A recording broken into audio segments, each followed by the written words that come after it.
মানুষের মধ্যে কি কুত্তা নাই? মানুষের মধ্যে কুত্তা আছে। আল্লাহ বলছেন মাসালুহুম কামাসালিল কালবি ইন তাহমিল আলাইহি ইয়ালহাস ওয়া ইন তাতরুকহু ইয়ালহাস। না, মাসালুহুম, এ মানব জাতি কুত্তা হইতে পারে, তার রূপ বদলানোর দরকার নাই, হ্যাঁ না, তার আকৃতি পরিবর্তনের দরকার নাই।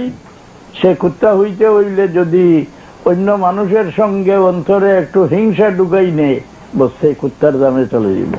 একটা মানুষের মূল্যটা কি কুত্তার মূল্যে যাওয়ার কঠিন কোনো কিছু নাই। মানুষের সঙ্গে হিংসা অন্তরে স্থান দিলেই কুত্তার দামে একটা মানুষ চলে যায়। কুত্তাকে মানুষে ঘৃণা করে না। আপনি অতি সম্মানী হন, আপনাকে দেখলেই মানুষের সালাম দে। এই সম্মানটা একটু কমানোর ঔষধ শিখিয়ে দিতে হয়, তো শিখিয়া যান। অন্য লোকের সঙ্গে একটু হিংসা মনে স্থান দিলেই আপনাকে আর সালাম দিবে না, কুত্তার চোখে ঘৃণার চোখে দেখবে। কোরআন শরীফে আল্লাহ বলছে মাসালুহুম কামাসালিল